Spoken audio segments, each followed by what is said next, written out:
Somewhere right now, someone is paying $5,000 for a tool watch. It's got a sapphire crystal, a Swiss movement, and a marketing department working overtime, and it will probably spend its life in a drawer. These 5 watches will not. Number 5. Timex Command Shock Digital. $35 to $120. Picture the guy who buys a tactical watch. He's read 4 comparison articles. He's looked at the Garmin Instinct, the Casio Rangeman, and something military adjacent with a matte case and a bold bezel. He wants the watch to mean something, to carry some weight beyond timekeeping. So he spends an afternoon on Reddit getting talked in circles.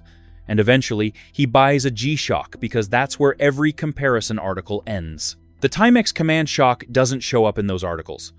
Not because it doesn't belong, but because Timex hasn't spent the marketing budget to put it there. That's the first thing to understand about this watch. It isn't losing a competition. It isn't in the competition. Here's what's actually inside the case. There's a vibration alarm.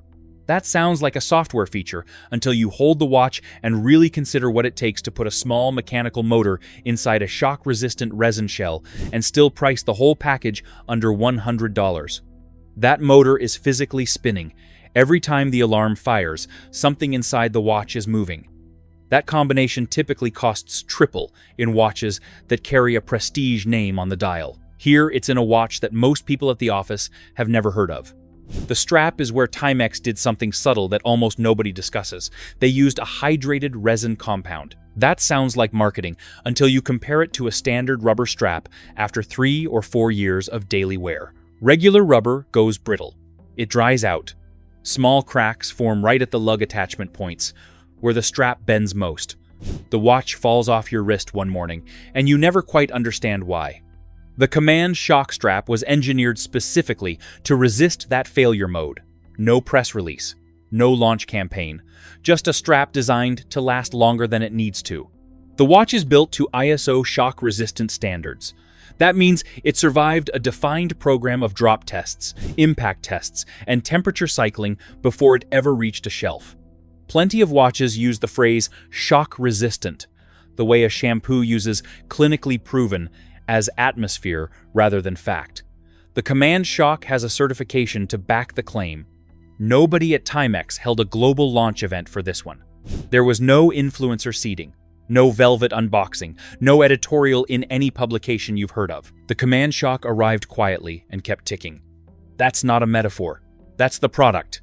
One more thing worth knowing. The vibration alarm isn't just useful for people who sleep through audio alarms, though it's very useful for that. It's the feature that separates this watch in any work environment where sound is a problem. Construction sites, operating rooms, film sets during a take. The watch community doesn't discuss this because it's busy arguing about case-back finishes on watches that cost 40 times more. But here's what stays with me. Someone deliberately included a vibration motor in a sub-$100 watch and said nothing about it. No feature sheet, no marketing highlight. The motor is just there, doing its job, in a watch that doesn't ask for attention. That's a different kind of confidence than the kind that comes in a presentation box. Think about who this watch is actually for. Not the person who wants a watch that reads as serious. The person who needs a watch to be serious. There's a night shift nurse who can't have an alarm chirping during a procedure, a sound engineer on a film set who times takes, a scuba diving instructor who needs a backup alarm underwater that won't disturb the student next to them. None of those people are in the Casio Rangeman comparison article, but the Command Shock is in their bag. Timex plays quietly. The next watch on this list isn't quiet at all. It's operating 60,000 feet above you, and nobody mentioned it until now. Number 4. Casio MRW 200H, $20 to $40. There is a number that reframes this watch completely. The number is 60,000. That's the altitude, in feet, at which NASA's WB-57 high-altitude research aircraft operate. Roughly twice the cruising altitude of a commercial flight.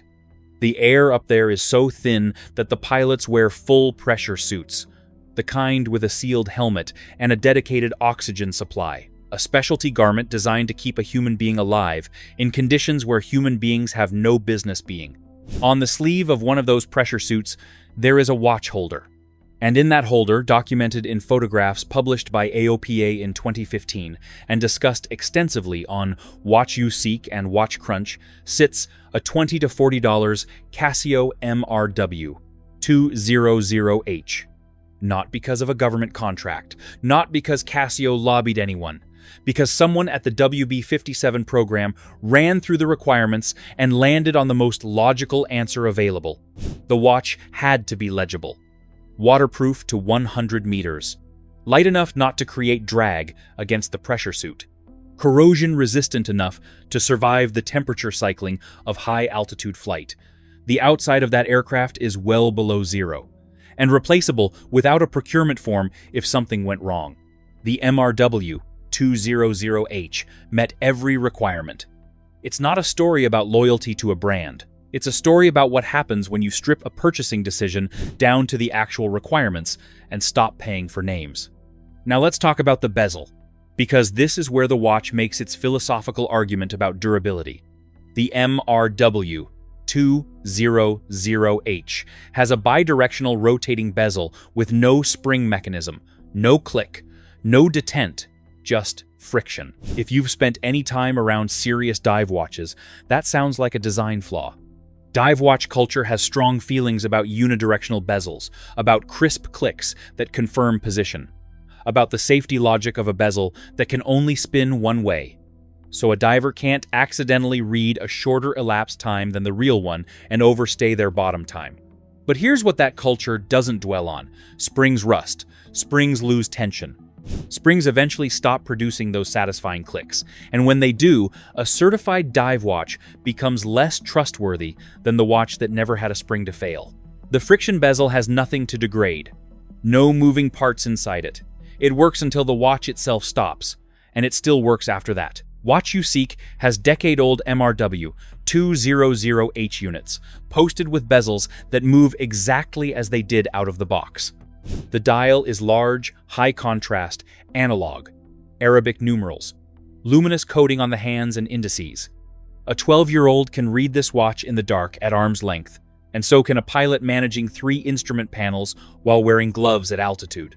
Legibility isn't a luxury feature on a tool watch. It's the only feature that actually matters when you need the information fast. Honestly, I keep coming back to the NASA detail, not as a promotional angle, but as a genuine puzzle.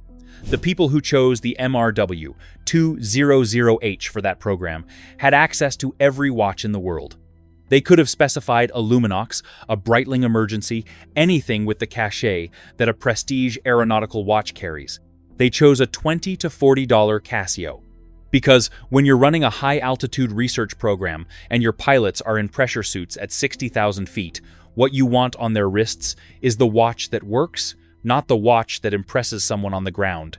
The watch community occasionally uses the phrase tool watch to describe timepieces that prioritize function. It's a phrase that has been attached to pieces costing $5,000, $8,000 more. But a tool is defined by what it does, not what it costs. The MRW 200H is a tool watch in the original sense, a watch used as a tool by people who are doing something real at an altitude where nothing else matters. The strap wears out. That's the honest trade-off. The resin softens after a couple of years and the buckle pin loosens. But the mechanism itself? People on Watch You Seek have run units for over a decade on their second battery. The movement has almost nothing to wear out. Quartz oscillator, display module, push-pull crown with no complex sealing. The failure modes simply aren't there.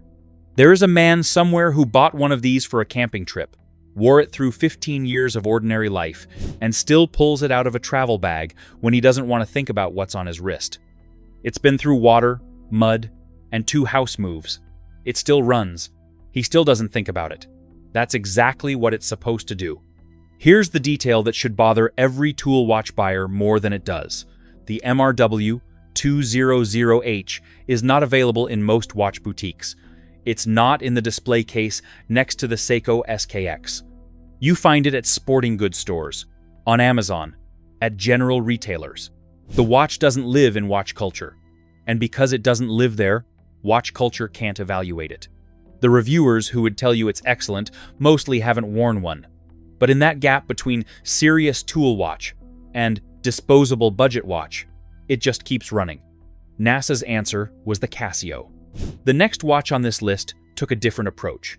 It solved longevity by removing the one part most likely to fail. Number 3, Bertucci. A1R. Field. Comfort. $65. Every watch has a spring bar problem. Most owners don't know it yet, but it's there, waiting. Spring bars are the tiny cylindrical pins that hold a strap to a watch case. 2 per lug pair, 4 per watch. They're what stands between the watch and the floor when you're moving. They're made of metal, which means they corrode, fatigue, and fail. Not dramatically, not with a loud snap like a guitar string. They give way quietly, usually when the strap flexes at an odd angle, and the watch drops. Ask on any watch forum what the most common reason for losing a watch entirely is. Spring bar failure comes up every time. Watch You Seek has threads with dozens of responses, from people recounting the exact moment. Reaching into a coat pocket, pulling a sleeve, just walking fast. The watch was suddenly on the floor. Some of those watches survived the fall. Some didn't. Bertucci filed a US patent specifically to address this failure point. The A1R unibody design integrates the lug bars directly into the molded case. The strap threads over those fixed bars and underneath the case body. There is no spring-loaded pin, no attachment point that fatigues over years. The case and the strap attachment are a single structural piece. This is a different kind of engineering decision. Most watch companies, faced with spring bar failures, would engineer a better spring bar, stronger alloy, tighter tolerances, a more reliable mechanism. Bertucci asked a different question. What if the spring bar simply wasn't there? The answer is the unibody. The strap can still be swapped. Bertucci sells their own interchangeable bands in nylon and leather, but it threads through rather than clips in. The weak point doesn't exist because it was removed from the design. The case material is fiber-reinforced polycarbonate. In watch circles, polycarbonate often reads as a polite term for cheap plastic. But engineering uses fiber-reinforced polycarbonate when something needs to absorb serious impact without fracturing. Motorcycle helmet shells, safety eyewear, industrial enclosures. The material flexes rather than transferring impact energy directly to what's inside. A sapphire crystal on a $5,000 watch will shatter at the right angle on the right surface, and it will not signal when that angle is approaching. The Bertucci's mineral crystal, sitting inside a polycarbonate frame, is designed to survive the impact that sapphire doesn't. The whole watch weighs 33 grams, just over 1 ounce. Less than most keyrings. Less than the strap alone on some luxury field watches. That's not an accident. Weight creates mechanical stress. Every movement of the wrist exerts a small force at every joint, every lug, every fastener. Over 10 years of daily wear, that accumulated stress is measurable. The A1R doesn't accumulate it because there's almost nothing there to stress. And there are no lugs to loosen because the lugs aren't load-bearing in the conventional sense. Water resistance is rated at 50 meters. That's the honest limitation. It handles rain without hesitation, pool swimming, everyday washing. It is not a dive instrument. Bertucci doesn't claim otherwise. There was a user on Watch You Seek who wore a Bertucci A1R through an 8-month kitchen renovation. Concrete dust, plaster, standing water, dropped tools. He posted photos at the end. The watch looked used. It was still running. No crystal cracks, no movement issues. He reported that he'd never thought about the watch once during those 8 months. He just wore it. That's the observation the premium field watch market doesn't sit with enough. The most durable design decision is often the one that removes a component rather than improving it. Bertucci didn't make a stronger spring bar. They eliminated the spring bar. The difference between those two choices is the difference between engineering and design. There's also a practical angle that doesn't get discussed much. The fixed bar system means you never need a spring bar tool. You never need to visit a watchmaker to change a strap. You thread the new strap through, fold it over the bar, and you're done in 40 seconds. For a watch designed to be worn in the field, in the rain, far from a watch boutique, that matters. A broken spring bar in a remote location is an inconvenience.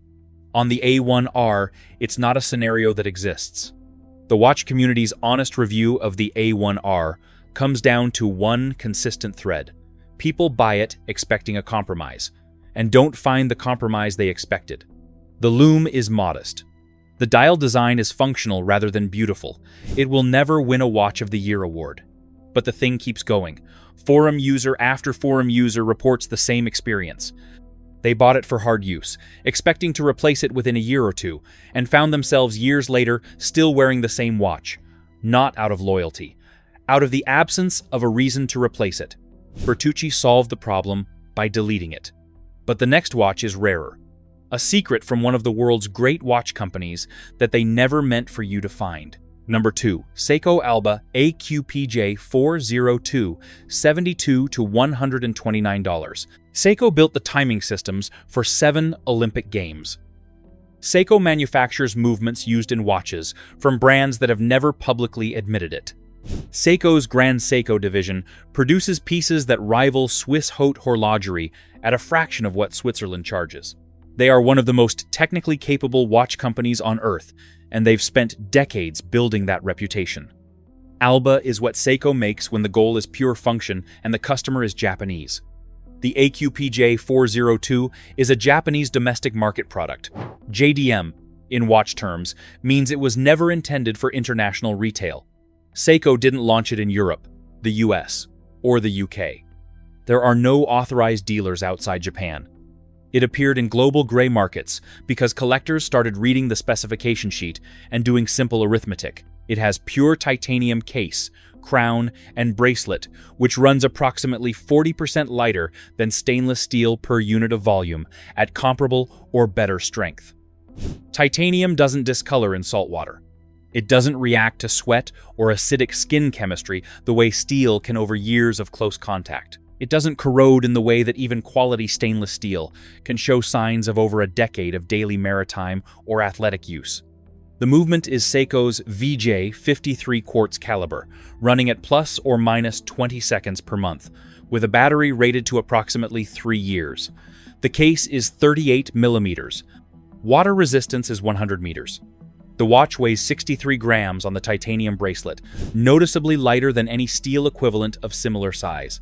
On WatchCrunch, the AQPJ 402 has been compared directly to the Hamilton Khaki Field Titanium, a watch that retails for around $550 to $600. Both watches are titanium. Both carry field-style dials. The Hamilton has more wrist presence, better lume, deeper dial texture, and a heritage story that's actually worth something to collectors who care about heritage stories. All of that is real, and none of it is disputed. But a thread in the R watches community put the tension plainly. The Alba does the same metal for under $60. The response from a collector with a serious collection was, "You shouldn't pay $600 for the Hamilton unless you want the Hamilton," which is a different reason. That's honest. The AQPJ 402 doesn't have the Hamilton's character. It has the Hamilton's material. And here's the observation that the JDM market keeps producing. Seiko built the Alba for Japanese buyers who expect reliability and lightweight without needing a brand narrative to justify the price. That market is specifically uninterested in paying for the story. They want the watch. So Seiko made a titanium watch for the price of an entry-level stainless watch, shipped it with a Japanese language manual, and never told the global collector community it existed. The global collector community found it anyway, specifically on eBay, from Japanese gray market sellers in Miyagi. Buyers started reporting in the forums. The pattern across those reports is consistent. The watch arrives, feels lighter than expected, keeps excellent time, and stays on the wrist. Months pass. The watch doesn't come off. That's the specific pattern worth noting. Not "I love it," not "great value," but "I can't find a reason to replace it." That's a different kind of endorsement. Most watches get replaced because something better comes along. The AQPJ 402 gets kept because nothing that replaces it makes a strong enough case. And the specific detail that makes this uncomfortable for the prestige watch market. The AQPJ 402 was made in China per the specs listed on Japanese importers' pages. So was the Hamilton khaki in several configurations, depending on production run. The titanium is the same titanium. The quartz accuracy is comparable. The 100-meter water resistance is identical. What you're paying for in the Hamilton, beyond the metal, is the brand story, the dial quality, the broader collector ecosystem, and the ability to walk into an authorized dealer and have it serviced. Those things are real. They're just not engineering. Seiko never meant for you to know this watch existed. They made it for people who would buy it regardless of whether you knew. Alba is a Seiko that never asked you to pay for the name. The watch at number 1 has been making the same argument for over a decade, one battery at a time. Before we move on to the next part, let me tell you this. Most people don't realize this, but buying a watch the wrong way can cost you thousands, and you won't even notice it until it's too late. You walk into a store or browse online, and everything looks the same, but behind the scenes, there's a system. Prices aren't always fair, availability is controlled, and one bad decision can leave you overpaying for something that doesn't even hold its value. That's why I created a complete free insider guide to buying watches. Inside, you'll find the best watches to buy, the watches to avoid, and how to choose a watch that actually fits your style and budget long term. The goal is simple. I'll help you stop guessing and start buying smart. You'll find the free guide in the pinned comment and description. Now, let's move on to the next part. Number 1. Casio AE 1500WH, $30 to $40. In 2013, someone paid $30 to $40 for a Casio AE 1500WH and mentioned it on a watch forum. In 2024, they posted again from the same account, still on the original battery. The watch was still running. That isn't supposed to happen. 11 years on a single cell isn't a specification you see in any product brochure. But it's documented across multiple users on G Central, the Casio enthusiast site that has tracked owner reports since the early 2000s. The timestamps are verifiable. The forum threads exist. And the reason this is possible starts with a decision about which battery to use. The CR2032 is not a watch battery, it's a computing battery. It's the flat disk cell in your laptop's motherboard that keeps the internal clock running when the machine is unplugged. It's in car key fobs, in industrial sensors, in smoke detectors, in children's toys that outlive their owner's interest in them. It's one of the most manufactured cell formats on the planet, optimized specifically for one use case: low drain over a very long duration, across variable temperature conditions. Casio put it inside the AE 1500WH and rated the battery life at 10 years. The people who've owned this watch since the early 2010s have beaten that estimate. Most digital watches use small, specialized cells, silver oxide or lithium cells, in proprietary sizes that drain faster, cost several dollars to replace, and require a service counter that may need to order the part in advance. The AE 1500WH takes a battery available in a 3-pack at any petrol station for under $2. When this watch eventually runs out, the replacement costs 2 minutes and a coin. Now let's be clear about what the AE 1500WH is not. It's not a G-Shock. The 4 rubber bumpers at the case corners look structural but are mostly cosmetic. The crystal is resin, not mineral glass. Scratch it, and the scratch stays. The accuracy is rated at plus or minus 30 seconds per month, which is wider than G-Shock's typical tolerance. And if you drop it from height onto a hard surface, you're taking a chance. But here is the full specification for $29. 100 meters of water resistance, confirmed on Casio's official product page. A stopwatch precise to 1/100th of a second, with split time and first and second place timing. 5 alarms, one of which includes a snooze function, a countdown timer that runs for up to 24 hours with auto-repeat, meaning it will keep cycling without anyone touching it. Dual time display for a second time zone. A full auto calendar programmed to remain accurate until the year 2099. 73 years from now, this watch will still be displaying the correct date if someone puts a fresh battery in it. An LED backlight with afterglow, and the CR2032. The display is large, the contrast is high, you can read it at arm's length in full darkness. A single standard service appointment for a quality Swiss automatic movement runs somewhere between $200 and $600, depending on what's inside. That's before parts. For that money, you could buy 10 AE 1500WH watches and rotate through them for most of a decade. There's a concept in design called the canonical object. It performs its function so completely, at the right price, with the right reliability, with the right simplicity, that it essentially ends the design conversation for its category. The F91W was canonical for a generation who needed a watch that told time and cost nothing. The AE 1500WH takes that logic and adds a decade of battery life, 100 meters of water resistance, and a feature set that makes it useful in the real sense. Not just timekeeping, but timing, alarms, and international travel. All of it for $30 to $40. The watch industry has a long tradition of charging more for things that perform identically. That's fine. Watches are not purely functional purchases. People buy them for how they look, for what they signal, for the pleasure of wearing something made with craft and intention. None of that is wrong. But the AE 1500WH is a reminder that function exists independently of price. The criteria most likely to determine whether a watch is still running in 12 years have nothing to do with the retail cost. It just runs. So, who actually buys this watch? According to forum discussions on Watch You Seek and Watch Crunch, the answer is survival preppers who need a backup. Outdoor instructors who run groups and can't afford to lose a watch in a river. Parents who want to teach a child to read a digital display without worrying about the watch surviving childhood. International travelers who need a second time zone and a reliable alarm. Night shift workers, construction site managers, cyclists who'd rather not wear their good watch into a mud bank. And watch collectors. Not as a beater, not as a joke purchase, but as a genuine daily wearer they chose, because it delivers what they actually need at the end of a day spent interacting with the world. That last point is the one watch media consistently underreports. The AE 1500WH has a dedicated following on Watch Crunch among people who own watches costing significantly more.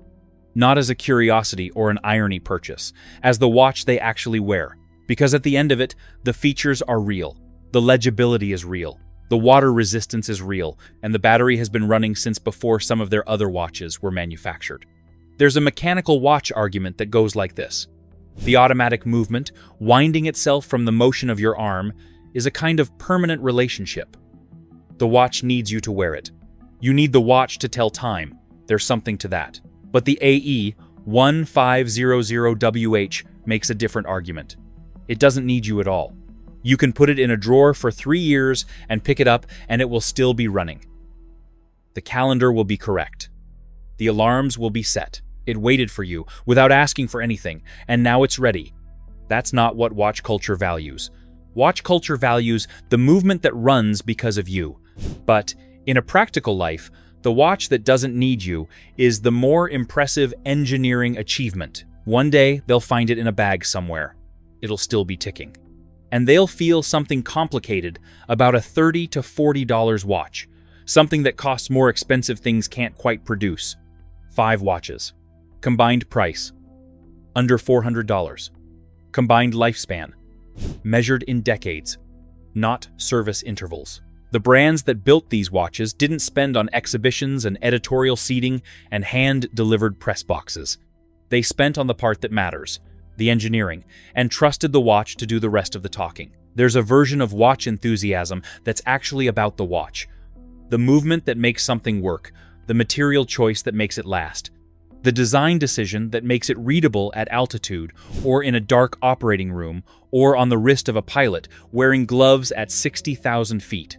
That version of watch enthusiasm doesn't require a prestige logo. It requires understanding what the object actually does. Survival doesn't scale with price, and sometimes the right tool costs $29. Buy the watch that fits what you actually do, not the one that fits the version of yourself you're trying to sell to the room. That's the whole argument.